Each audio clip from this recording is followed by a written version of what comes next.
จานอยู่ไซอันพวกเว้าเฮอเจนอมเกี่ยวกับเงินบริจาคนี่เนาะเว้าจนปากจินาวปากจิโลปากจิโปดข้างจิลิข้างจิกวยเว้าแบบ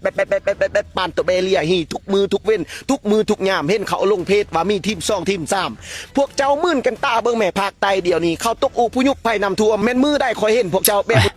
สิมาตอบเนาะหลายคนคือสิเห็นน่ะเนาะข่าวพรวิไลเอิ้นหาคนไปซอยน้ำท่วมเฮ็ดได้คือเจนอมบ่คือสิ่งที่เว้าทั้งเบิดเนาะหลายคนอาจจะเห็นคลิปแล้วขาดเหตุผลขาดหลักการเนาะคือใส่คำเว้าทับถมในเชิงที่แบบเถียงให้เอาชนะซื่อๆนะแต่พออ้างอิงบ่มีเหตุผลบ่มีเนาะอีหยังก็แล้วแต่ที่มันเป็นเหตุเป็นผลที่หักล้างกับคนที่เขาตรวจสอบพรวิไลก็บ่เคยเนาะออกมาชี้แจงแทนเจนอมขนาดเจนอมก็ยังอธิบายบ่ได้แล้วนะจนสุดท้ายก็ต้องได้โอนเงินคืนเนาะเจ้าของเงินเขาอยากปกป้องได้ทุกคนมีสิทธิ์เนาะเข้าข้างคนนั้นคนนี้แต่ต้องอยู่เทิงพื้นฐานของเหตุผลข้อมูลและก็หลักการมันสิแสดงถึงสติปัญญาหรือว่าคุณภาพแสดงถึง IQ ของพวกเจ้าเองคำว่าคือบ่ไปซอยน้ำท่วมเนาะเจนอมที่ผ่านมาซอยนั่นซอยนี่ดีบ่ดีถือว่าเป็นความดีเนาะแต่เนาะเจนอมบ่สามารถที่จะซอยอิหยังได้โดยลำพังหากบ่มีคนใจบุญหากบ่มีผู้ที่ให้บริจาคย้อนเชื่อใจเจนอมเนาะแต่ว่าเจนอมก็บ่ซื่อสัตย์เนาะนี่คือเหตุผลแล้วก็เงินที่เขาออกมาเปิดโปงว่าแนวนั้นแนวนี้ให้คำตอบบ่ได้ตั้ง 3-400 ล้านพวกเจ้าเนาะถ้าอยากปกป้องคือบ่ออกมาเอาข้อมูลหรือข้ออ้างอิงหยังก็แล้วแต่เนาะชี้เนาะเอามาหักล้างกับคำกล่าวหาต่างๆที่เขากล่าวหาอินฟูของพวกเจ้าหรือว่าเจนอมของพวกเจ้าเนาะบ่แม่นว่าความดี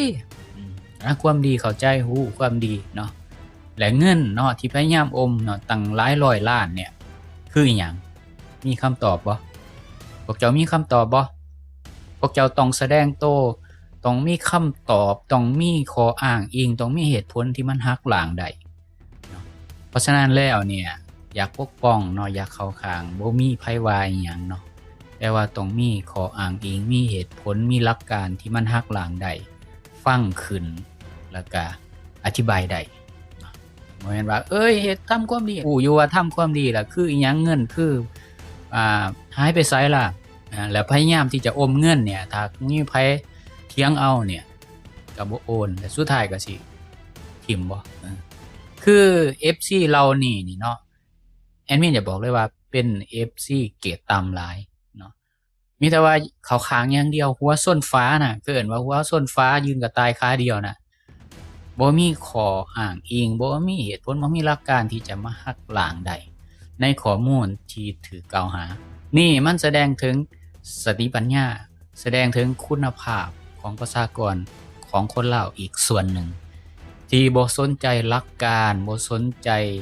อิหยังก็แล้วแต่ที่มันสามารถที่จะหักล้างได้ที่มันมีจะเอามากางออกมาทีละแบบคนมีความรู้น่ะแบบมีเหตุผลน่ะบ่แม่นว่าเถียงอย่างเดียวทำความดีคืออยากบอกเลยว่าทำความดีน่ะทุกคนถ้าบ่มีอุปสงค์อุปทานร่วมกันมันบ่สามารถที่เฮ็ดได้หรอกคนเดียวเจนอมก็บ่แม่นสิไปแบบไปเสกเอาเงินซอยคนหรอกมันก็ต้องเปิดรับบริจาคเนาะ1มามันก็ต้องได้ความไว้เนื้อเชื่อใจจาก FC อยู่แล้วที่เขาเห็นคอนเทนต์อยากเบิ่งเป็นคนอายุยังน้อยเป็นคนรู้สึกว่าหน้าตาดีแต่ก็ต้องมีความจริงใจต้องมีความโปร่งใสเนาะเพื่อให้ความกระจ่างถ้าแม่นว่าตัวเองบริสุทธิ์หรือแม้แต่ว่า FC ของเจนอมคิดว่าเจนอมบริสุทธิ์ก็ต้องหาเหตุผลข้ออ้างอิงว่าเงิน 3-400 ล้านนั่นเป็นหยังจึงพยายามอยากอมมันสิแสดงถึงสติปัญญาหรือว่าคุณภาพแสดงถึง IQ ของพวกเจ้าเอง